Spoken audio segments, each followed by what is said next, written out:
Olá, bem-vindos a mais uma exploração profunda aqui no nosso espaço. Hoje, olha, o assunto é bombástico, viu? Daqueles que estão agitando mesmo a comunidade cripto. A gente vai mergulhar numa história bem intrigante, a maior apreensão de Bitcoin da história.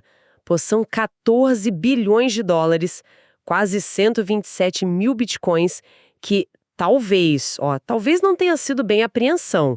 Há quem diga que foi um hack mesmo, uma invasão digital, feita pelo próprio governo dos Estados Unidos. É mole.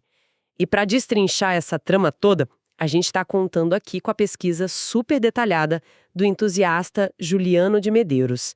Ele fez um trabalho, olha, incrível de juntar e analisar o material que a gente vai discutir. Então, Juliano, muito obrigado mesmo pela colaboração. E claro, né, um obrigado enorme a todo mundo que acompanha a gente fielmente. Moedas no bolso brilhando no digital. Um novo mundo surge, sorte real. Investindo em sonhos, começando a decolar. Revolução monetária, vamos celebrar. Negociando dia e noite sem hesitar. Surfando ondas, a força a sentir. Nesta terra cripto nos vamos unir. Sinfonia blockchain nos a refletir. Versão do Bitcoin, um show a brilhar. Febre cripto crescendo, vamos acompanhar. Nesta era digital com firmeza no olhar. Altas e baixas, é só deixar rolar. Seja lá no Substack, no grupo do Telegram do canal dos Bitcolatras, ou nos grupos descentralizados de investidores de criptomoedas, tanto no Telegram quanto no WhatsApp. Valeu mesmo, pessoal. A nossa missão hoje, investigar os fatos, tentar conectar os pontos e, claro, debater as implicações sérias dessa possível ação do governo que, olha, não tem precedente. Mas antes da gente entrar nesse olho do furacão, aquele nosso lembrete de sempre, super importante. Este material é só informativo, tá? Não é recomendação para investir, comprar ou vender cripto, nem nada disso. O mercado cripto, como vocês sabem, é volátil pra caramba, tem risco alto. Então a gente sempre recomenda. Façam a própria pesquisa de vocês, o famoso deal ao ar, né? E se precisar, conversem com um profissional qualificado antes de tomar qualquer decisão financeira. Fechado? Com certeza. E é fundamental mesmo ter isso em mente. Porque o caso de hoje, ele é bem delicado. Ele não só põe em dúvida a história oficial de uma superpotência, mas também mexe com pontos cruciais de segurança, de confiança nesse mundo digital global. As peças que estão aparecendo, sabe, elas simplesmente não encaixam na versão que contaram. Ok, então vamos lá. Vamos começar a desembrulhar isso. A versão oficial do governo americano diz que esses bitcoins foram pegos de um esquema criminoso lá no Camboja. Uma operação de pig butchering, sabe? Sim, aquele golpe baixo que cria um relacionamento falso online com a vítima para depois convencer a pessoa a fazer uns investimentos furados. Isso. E aí envolveria um tal de Shenzi, o Prince Group. Parece até uma história padrão, né? De combate ao crime na internet. Parece. Só que aí que começam as inconsistências. E são gritantes. A pesquisa que a gente está usando e que bate com análises de empresas tipo a Elliptic e de investigadores como os XXBT, ela aponta para uma origem, completamente diferente desses fundos. Tudo indica que eles estariam ligados a um hack gigantesco que aconteceu lá em 2020, contra um pool de mineração chinês, a Lubian. Pool de mineração, para quem talvez não conheça, são aqueles grupos que juntam força computacional para validar transações e criar moeda nova. E a conexão não é tipo, talvez. É aí que entra o que a fonte chama de coincidência impossível. O número de bitcoins que os EUAs dizem ter apreendido é assustadoramente próximo do que foi roubado da Lubian. A gente está falando de tipo uns 127 mil BTC apreendidos contra 127.426 BTC que sumiram da Lubian. A diferença é mínima num volume desse tamanho. Coincidência? Talvez. Mas calma que tem mais. Exatamente. E o tempo, o timing aqui é crucial. Esses bitcoins roubados da Lubian, eles ficaram totalmente parados, sabe? Dormentes lá nas carteiras digitais públicas por 5 anos. Nada se mexeu. E aí, de repente, no dia 15 de outubro de 2025, uma quarta-feira, o governo americano anuncia a tal apreensão. E o que acontece, adivinha? Nesse mesmo dia. Isso, carteiras que comprovadamente eram do hack da Lubian, que estavam quietinhas há anos, começam a se mexer. E aí que a coisa fica, assim, ainda mais suspeita. Total. Uma carteira específica da Lubian, que estava parada há 3 anos, movimenta exatos 9.757 BTC. E aí, no mesmo dia, quem aparece? O governo americano transferindo 9.756 BTC dos fundos que ele diz ter apreendido. A diferença é de 1 Bitcoin. 1. Exato. A Elliptic, que é uma super referência em análise de blockchain, foi muito direta, como tá na fonte. É difícil ignorar que o número de bitcoins envolvidos é praticamente o mesmo. Cara, essa precisão de número e de data é desconcertante, né? E não para por aí. Além dos números e do timing perfeito, a forma como essas transações rolaram também levanta suspeitas. As fontes indicam que essa movimentação toda não seguiu o caminho normal de uma apreensão judicial. Normalmente, a gente veria ordens de confisco claras, processos judiciais públicos ligados a isso. Aqui não. Parece que foi algo mais direto, sabe? E tem análises técnicas mencionadas na pesquisa que até falam de possíveis falhas de segurança nas carteiras originais da Lubian. Falhas que poderiam ser exploradas. Exato. Falhas que, em tese, poderiam ser usadas por alguém com conhecimento e as ferramentas certas, né?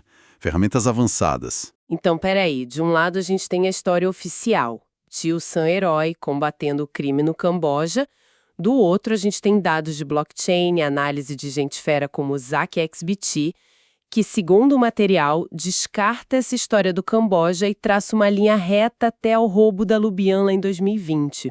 São 2 narrativas que não conversam, né? Elas se excluem. Aí fica a pergunta no ar. Qual delas é a real? Pois é. E aí, nessa encruzilhada, surgem as hipóteses, né? Uma delas que está na pesquisa e é atribuída ao especialista Alexandre Senra via Instagram, sugere um meio termo. Talvez o FBI não tenha, hackeado diretamente, mas sim descoberto quem foi o hacker original da Lubian e aí pressionado o cara a entregar chaves privadas, as senhas, né? Que dão acesso aos bitcoins. Seria um confisco forçado, mas sem o governo ter feito o hack em si. É uma possibilidade, claro. Faz sentido. Mas essa hipótese explica aquela movimentação simultânea das carteiras da Lubian e do governo. E as falhas de segurança que talvez foram exploradas. Exatamente. Essa é a questão. Para muitos analistas que foram citados, esses detalhes todos apontam para uma ação mais ativa mesmo, mais invasiva por parte do governo americano, e uma ação que, se for confirmada, seria, extremamente controversa. Abriria um precedente muito perigoso. E a reação do público parece que está pegando essa tensão toda. Os comentários no Instagram que a fonte menciona são um termômetro interessante disso. Frases tipo, o hacker não pode roubar, mas o governo pode. Ou, isso está parecendo o confisco do ouro, lá de 1933 nos Estados Unidos. Isso mostra um ceticismo enorme. Até uma ironia meio amarga, né? Nossa, a comparação com o confisco do ouro é forte. Sugere uma desconfiança que já vem de longe, né? Sobre o governo mexendo em bens privados. Total. E até a piada, conclusão, o hacker era um agente da NSA, reflete bem essa suspeita de que talvez o Estado esteja agindo ali por baixo dos panos. Isso mostra uma quebra de confiança bem grande na versão oficial, né? O pessoal tá juntando as peças e chegando a umas conclusões que, não favorecem muito o governo. Sem dúvida. E se a gente conecta isso num cenário maior, pensando estrategicamente, a coisa fica ainda mais complexa. Porque, se essa tese do hack pelo governo for real, isso pode ser um sinal de uma mudança radical na postura dos Estados Unidos. Não seria só sobre regular ou policiar o mundo cripto. Seria usar ativamente capacidade de cyberataque para construir uma reserva estratégica de Bitcoin, Quase um tesouro de guerra digital, sabe? Um tesouro de guerra digital. Uau! E essa ideia não vem do nada, né? Lembra daquelas discussões no governo Trump sobre colocar os Estados Unidos na liderança de ativos digitais? Isso poderia ser uma versão bem agressiva dessa ideia. E claro, entra na briga geopolítica, né? Especialmente com a China, que também tem seus interesses e jogadas no mundo cripto. Usar hacking de Estado para acumular Bitcoin seria uma escalada e tanto. Transformaria a ferramenta de cyberguerra em instrumento de política econômica direta. Pesado. E aqui, cara, aqui é onde fica realmente interessante. A ironia da situação é quase inacreditável. Presta atenção na data de novo. 15 de outubro de 2025. O mesmíssimo dia em que rolam essas movimentações super suspeitas de Bitcoin e o anúncio da apreensão. Nesse exato dia, a CISA, que é a Agência de Cibersegurança e Segurança de Infraestrutura dos Estados Unidos, tipo o órgão focado em proteger as redes importantes do país, solta um alerta de emergência. Governo federal americano. Explorando falhas em sistemas da F5, uma empresa de tecnologia, você percebe a dualidade absurda disso? É um paradoxo gritante. É tipo, enquanto o governo americano tá lá soando o alarme dizendo estamos sendo atacados por hackers de outros países, ele mesmo tá sob forte suspeita de ter feito a maior operação de hack de Bitcoin da história para benefício próprio.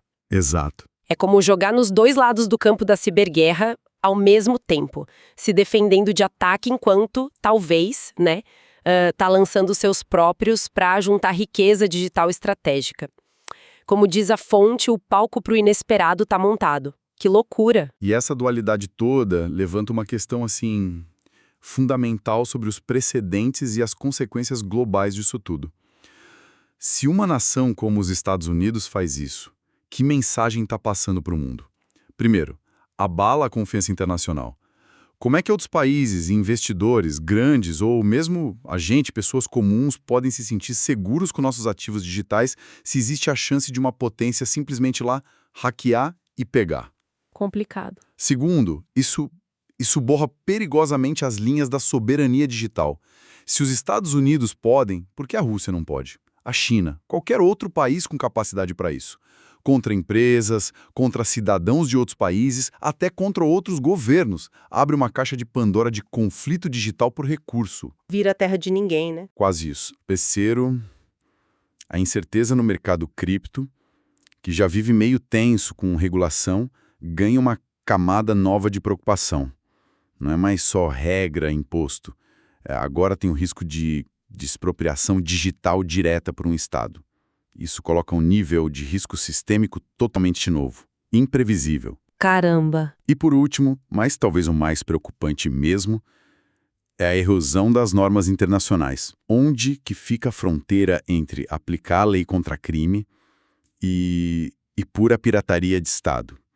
Se um governo pode justificar um hack gigante, falando em segurança nacional ou combate ao crime, mesmo quando a evidência aponta para outra direção, a gente entra num território bem perigoso nas relações internacionais. Então, assim, tentando traduzir para o pessoal que está ouvindo, o que tudo isso significa? Essa história vai muito além do mundo cripto, né?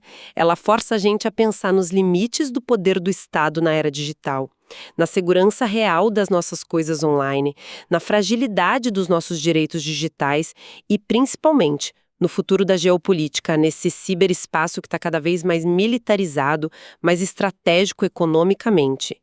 E o silêncio do Departamento de Justiça, do Tesouro americano sobre essas inconsistências que foram apontadas segundo as fontes, só joga mais lenha na fogueira da desconfiança, né? Com certeza. E olhando para o futuro, sabe? Talvez a gente esteja vendo nascer uma nova doutrina de poder.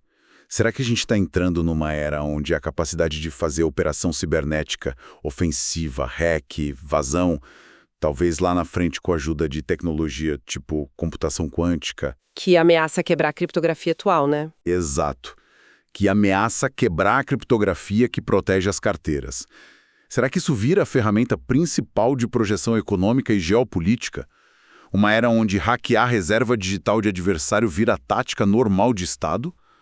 É um pensamento meio inquietante, né? mas ele surge direto das perguntas que esse caso levanta. Uau!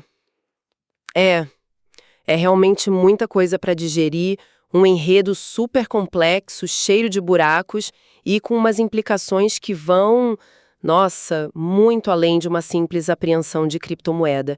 Definitivamente é um caso para a gente continuar de olho bem de perto.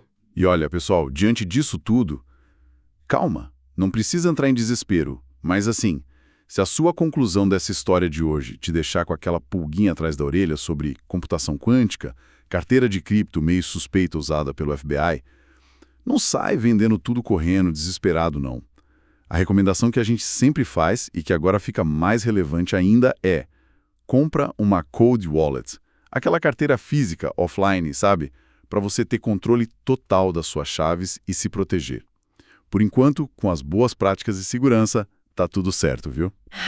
Queremos agradecer demais a companhia de todo mundo nessa nossa análise aprofundada de hoje. Se vocês curtiram a conversa, se ela trouxe alguma coisa nova, por favor, não deixem de comentar aí embaixo na plataforma onde vocês estão ouvindo. E, claro, deixa aquele joinha, isso é crucial pra gente, ajuda demais a manter o projeto vivo, relevante. E fica o recado direto, tá? Se você não fizer isso, corre o risco desse conteúdo aqui deixar de ser de graça e passar a ser só para assinante pagante. Pô, é conteúdo pesquisado, editado, feito com o maior carinho e tá aí, disponível para você de graça. É o mínimo que a gente pede em troca do seu apoio para a gente continuar. Exato. O apoio de vocês é o nosso combustível. Muito obrigado mesmo por estarem com a gente e pela chance de debater um tema tão quente e importante como esse. Valeu mesmo, pessoal. Até a próxima conversa. Tchau, tchau. Até a próxima.